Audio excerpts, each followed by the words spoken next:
નવી નવી રેસીપીઓ જોવા માટે મારી ચેનલ હર્ષા કુકિંગ ગુજરાતીને સબસ્ક્રાઇબ કરો અને લાઈક પણ આપો.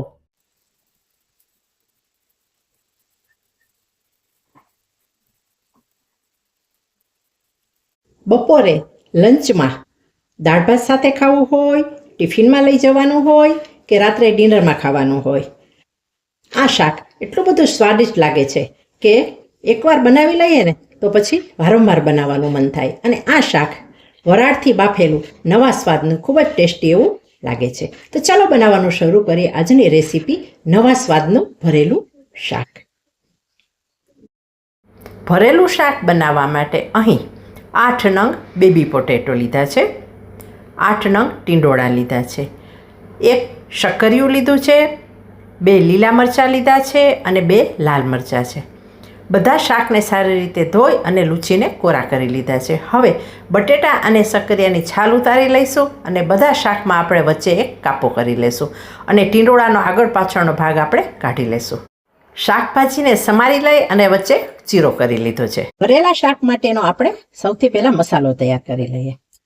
અહીં મેં 2 ટેબલસ્પૂન સિંગદાણા લીધા છે, 1 ટેબલસ્પૂન સફેદ તલ લીધા છે, 1 નાની ચમચી વરિયાળી લીધી છે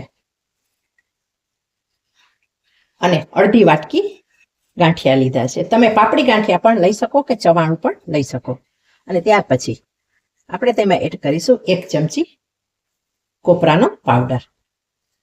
અને હવે આ બધું આપણે મિક્સર જારમાં પીસી લઈએ. શાકમાં ભરવા માટેનો હવે આપણે મસાલો તૈયાર કરી લઈએ.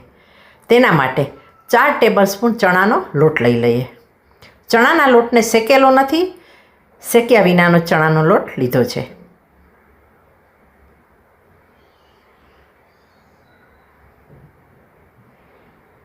હવે આ ચણાના લોટની અંદર આપણે સિંગદાણા અને તલનો ભૂકો એડ કરી દઈએ.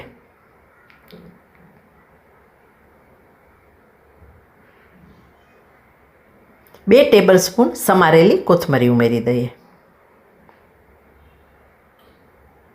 અડધી ચમચી હળદર એડ કરી દઈએ.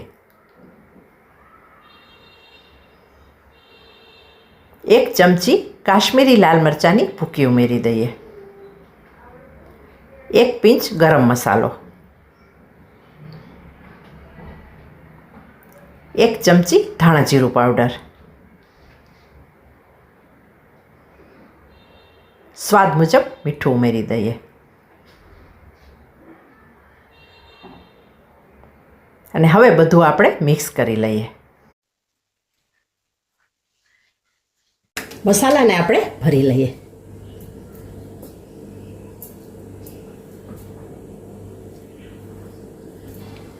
મેં સ્ટીમર મૂકેલું છે અને નીચે પાણી મૂકેલું છે.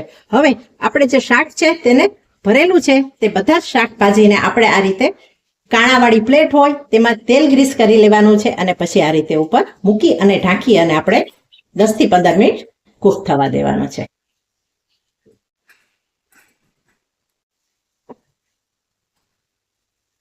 પંદર મિનિટ પછી શાક એકદમ સરસ રીતે બફાઈ ગયું છે, જોઈ શકાય છે. વઘાર માટે 2 ટેબલસ્પૂન તેલ મૂકેલું છે. તેલ ગરમ થઈ ગયું છે. હવે આપણે જીરું એડ કરી દઈએ. અડધી ચમચી હિંગ એડ કરી દઈએ. અને હવે આ બાફેલું શાક એડ કરી દઈએ.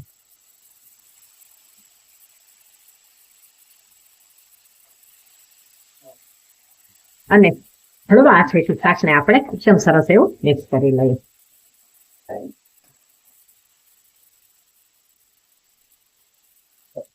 શાકનો દેખાવ સરસ આવે તેના માટે આપણે થોડી ઉપરથી મરચાંની ભૂકી અને થોડી હળદરને એડ કરી દઈએ.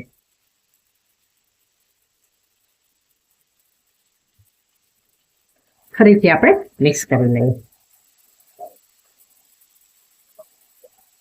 હવે આ શાકમાં એક્સ્ટ્રા કોઈ પણ મસાલા કાંઈ જ નાખવાની જરૂર નથી. બધા જ મસાલા આપણે શાકના જે મસાલો બનાવેલો હતો ને શાકનો તેમાં જ આપણે એડ કરી દીધું છે. એટલે માત્ર થોડું ફ્રાય કરી લઈએ ને ત્યાર પછી આપણે આ શાકને સર્વિંગ માટે લઈ લેવાનું છે. શાકની આપણે સર્વિંગ કરી લઈએ.